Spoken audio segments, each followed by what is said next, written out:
नाव बबन रामवीर, राहणार वरोसे उंबरनवाडी. आपण 2 दिवसापूर्वी घटना पाहिली. मनीषा अनंत पारधी आमच्या वाडीतली महिला होती, माझी बहीण होती ती. तर तिला जाताना आपण सर्व अख्ख्या महाराष्ट्राने पाहिलंय. आणि त्याच वाडीतून गावात रस्ता नसल्यामुळे लाईट नाही, पाण्याची सुविधा नाही. गावात रस्ता नसल्यामुळे उपजीविकेसाठी आमचं एकमेव ठिकाण म्हणजे माथेरान.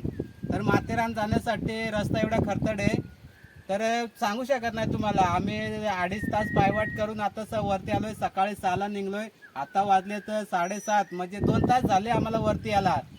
तर रस्ता नसल्यामुळे आणि वाट एवढी खडतर आहे की थोडासा दगड कुठून आला तर जीवावर बेतू शकतो. परंतु दुसरा पर्यायच नाही आम्हाला, कारण गावात रस्ता नाही. स्थानिक आमदार महेश बालदी गावात येऊन गेले, देवीची शपथ घेतली की येत्या पडत्या पावसाच्या आत तुम्हाला मी रस्ता लाईट करून देईन. परंतु आता पावसाळा सुरू झाला, त्यांनी पण दुर्लक्ष केले.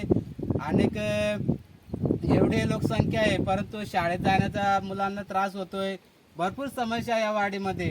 देवेंद्र फडणवीस आपले मुख्यमंत्री गप्पा, तुम्ही विकासाच्या गप्पा मारतात मंत्रालयात, परंतु विकास कुठे झालाय महाराष्ट्राचा? एका बाजूला तुम्ही मिसिंग लिंक काढला. आपल्या एवढ्या उंच, आपल्या भारतामध्ये सर्वात चांगला आणि सर्वात उंच असा रस्ता पाण्याच्या मधून तुम्ही नेला. उंच कड्यावरून बोगदे काढले, परंतु ते कशाला? तुम्ही एवढा खर्च तिकडे करतात, पण आपला आदिवासी समाज आहे या देशामध्ये. आदिवासी समाज का दऱ्या खोऱ्यातच राहावा, त्यांनी दऱ्या खोऱ्यातून वरती यावा का?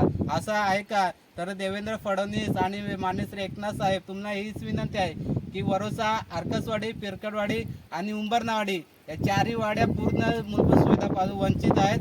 तर तुम्ही या वाड्याकडे लक्ष द्यावा आणि आम्हाला रस्ता, लाईट जितक्या तातडीने तुम्हाला करता येईल करावा, ही 7 वेळा नम्र विनंती आहे. तर दादा, तुम्ही एवढे सकाळी आज कशासाठी आलेत वरती आणि तुमचं नाव काय आणि राहतात कुठं? माझं नाव योगेश पाल पारधी, राहतो उंबरनावाडी. आम्ही रोजीरोटीसाठी माथेरानला रोज 2 तासाचा प्रवास करून येतो आणि धोक्याचा रस्ता आहे. शासनाने आम्हाला दुर्लक्ष केलं आहे. शासनाने लवकर लक्ष करावा आणि आमच्याकडं लाईट नाही, रस्ता नाही आणि कुठलीच सुविधा नाही आणि संडास बाथरूम लेडीजसाठी नाही आणि पाण्याची पिण्याची सोय पण नाही. ते पण करावं शासनाने लवकर. तर दादा, तुमच्या समस्या काय आहेत? म्हणजे तुमचे स्थानिक आमदार कोण आहेत आणि तुम्ही एवढे आता घाटातून वरती आलात, तर काय समस्या आहेत तुमच्या? आमच्या समस्या काय नाही. सकाळी आम्ही 6 वाजता घरातनं निघतोय. आम्हाला 2 तास कंप्लीट जातात. कशासाठी? माथेरान नाही याला रोजीरोटी. आमची मुलं बारीक आहेत, याने रस्ता नाही आम्हाला. परत एवढं पाऊस पडतो म्हणून दगडी येतात. मग आम्ही जाणार कुठं आणि येणार कुठं? मग एवढा डोंगर सोडून आम्ही 2 वाजता इथे हजर होतो माथेरानला. स्थानिक आमदार कोण आहेत आणि त्याने आजपर्यंत काय तुमची सुविधा का नाही केली? आमदार आहेत, महेश बालदी आहे, उद्धव ठाकरे आहे, सगळे आमदार येऊन आमच्याकडे सर्व बघून गेले, पण त्याच्यावर आमचा कोण दाद फिरत घेत नाही. ना आमची इथं पंचायत नाही, काही नाही, गावात लाईट नाही, रस्ता. तर आम्ही राहणार कसे हो लोक? तुम्हाला 5-10 मिनिटं जर लाईट नसली तर तुम्हाला इशी जर नसली तर तुम्ही इशीतनं बाहेर निघाले तर बाहेर तुम्हाला हार्ट अटॅक येतात.